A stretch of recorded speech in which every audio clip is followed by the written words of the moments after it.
नमस्ते साथियों। सुबह सुबह धन्यवाद प्रेषित करने के बाद मुझे जो खुशी मिलती है, जो बल मिलता है, वो मुझे दिन भर के लिए इतनी ऊर्जा देता है कि मैं आनंद में रहता हूँ। तो आज का पहला थैंक यू है पूनम चौधरी जी को। पूनम चौधरी जी मुझे मैं मैडम कहता हूँ, तो पूनम मैडम मुझे भोपाल स्टेशन पे मिली थी। सुनील जी आए थे, जो सुनील सहगल सर थे, ज्योति जी थी, और हम सब लोग उस दिन सेहतवन जाने वाले थे।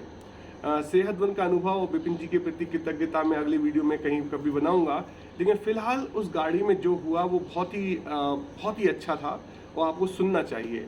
तो किसी मुद्दे पे हम लोग हिंदू मुस्लिम के मुद्दे पे चले गए, और हम में से किसी के मुंह से, हो सकता है मेरे मुंह से ही, कुछ ऐसे वाक्य निकल गए जो बहुत ही लोडेड थे, मतलब जो समझदारी से भरे नहीं थे, जो मनुष्य को मनुष्य न समझ के पहले हिंदू मुस्लिम के साथ क्लासीफाई करने की कोशिश कर रहे थे। तो मतलब हिंदू मुस्लिम तो अगर शरीर पे लिखा नहीं है तो ऊपर ही है, ऊपर है तो मान्यता है, मान्यता है तो झूठी है, क्योंकि सभी मान्यताएं समय के साथ दब के खत्म हो जाती हैं। तो जब एक कमेंट हुआ तो हम लोग खिलखिला रहे थे, क्योंकि कार में दो लड़कियां, ज्योति, पूनम, सुनील सर, मैं और एक उनके साथी और थे। हम लोग बैठे हुए खिलखिला रहे थे, तो अचानक पूनम ने मैडम ने कुछ कहा, और पूनम मैडम ने जो कहा वो कुछ इस तरीके से था: आप लोग मुसलमानों का इतना मजाक उड़ा रहे हो, क्या आपको पता नहीं है मैं मुसलमान हूँ? उस समय किसी को उनका नाम तो पता ही नहीं था कि वो ट्रेन में स्टेशन पर उतरे थे। पता था कोई सबको जाना है, लेकिन वो मुसलमान नहीं है, किसी को पता नहीं था।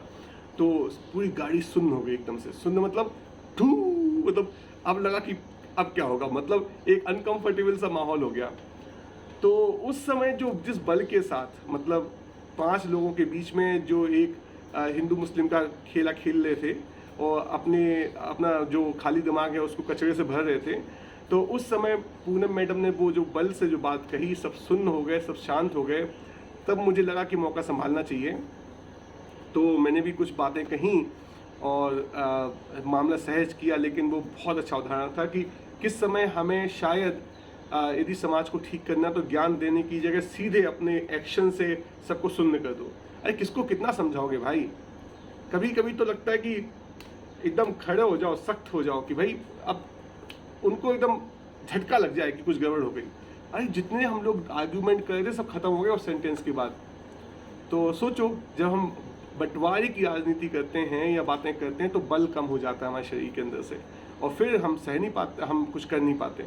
तो पूनम जी बहुत बहुत धन्यवाद। दूसरा, पूनम जी को थैंक यू कहना चाहूँगा कि अभी पिछले 2 सालों में उन्होंने मुझे, जब भी उन्होंने मुझसे बातें की, तो उन्होंने कुछ इस तरीके से दिखाया कि जैसे मुझे कुछ आता है, मतलब मुझे कुछ आता है, और वो मुझसे कुछ पूछती नहीं कि ऐसा करें तो कैसे, मतलब ऐसी समस्या है क्या कर सकते हैं, वैसी समस्या है क्या कर सकते हैं।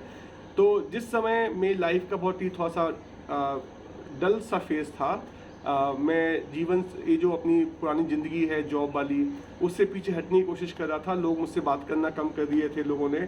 उस समय पूनम जी ने जब मुझसे बार बार फ़ोन किया, तो एक लगता नहीं कि हाँ मेरा कुछ अस्तित्व है, मतलब उन्होंने मुझे अस्तित्व का भाव दिया उस समय जब मैं थोड़ा सा लो फेज में था।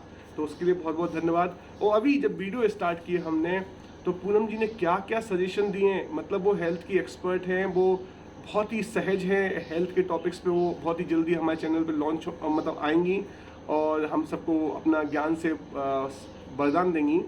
तो उन्होंने, जब हमने चैनल स्टार्ट किया, उसके पहले मैंने ब्लॉग सीरीज स्टार्ट की थी, तो अगर मैं एक चीज़ सोचता था कि कोई तो इसको पढ़ेगा, होता है, मानव का अहंकार है, तो उस समय पूनम जी ने मेरे उन ब्लॉग्स को पढ़ा, उन्होंने मुझे क्रिटिकल फीडबैक दिया। उन्होंने अभी भी मैं वीडियो सीरीज़ में, जब स्टार्टिंग में मुझे लगता था कि 2-4 दिन में मैं फिजल आउट हो जाऊंगा, उस समय उन्होंने दिखाया कि ये सीरीज़ काम की है। उन्होंने अपने व्हाट्सअप स्टेटस पे मैं यूट्यूब वीडियोस को पोस्ट किया, उन्होंने मेरे ब्लॉग्स को अपने लोगों के साथ शेयर किया। और ये दोस्तों, ये जो सब्सक्राइबर बढ़ेंगे, लाइक बढ़ेंगे, वो अलग बात, लेकिन इस सफ़र में ऐसे लोग मिलते चले जाएं, सुंदर लोग जो एकदम अंदर से खिले हुए हैं, क्या बोलोगे उनके बारे में? तो दोस्तों को, साथियों को, आज संसार ये बोलता है कि they are there for reason and for season. ये सच हो सकता है, लेकिन वही दोस्ती को यदि आप अपने विश्वास से पोषित कर दें, तो यह दोस्ती आपका रीज़न और सीजन 7, 8, 10, 15, 20 जन्मों का बना देंगी। तो ये मतलब धर्मपत्नी, आपका पति, आपका माता पिता हो सकता है 7, 8, 10 जन्मों के हों, लेकिन मेरे ख्याल से दोस्त अनंत समय के लिए आते हैं। और जब वो आते हैं तो सहजता में वो आपको वो चीज़ें बता जाते हैं कि बल्ले बल्ले हो जाती है। बिकॉज सरस्वती देवी भगवान जो है, जो ज्ञान है, वो सहजता में जन्म लेता है और सहजता सिर्फ दोस्तों के साथ होती है। तो पूनम जी, आपका बहुत बहुत धन्यवाद इस संदेश के लिए कि किस तरीके से आपने स्टैंड लिया समाज में, अपने आप को एकदम लाइन पर रख के कि देखो मैं भी मुसलमान हूँ, बोलो क्या बोल रहे हो, and you shock the people and we really had to think about what we were saying from our mouth. So thank you very much. The second is to give me a sense of existence when there was a dull period, and the third again is being a friend and helping me with your ideas, encouragement, and sharing my updates video links, YouTube on your updates. So thank you very much. I sincerely hope कि आप जल्दी से आएँ और हम सबको अपने ज्ञान का वरदान दें. Looking forward. तेरा तुझको अर्पण.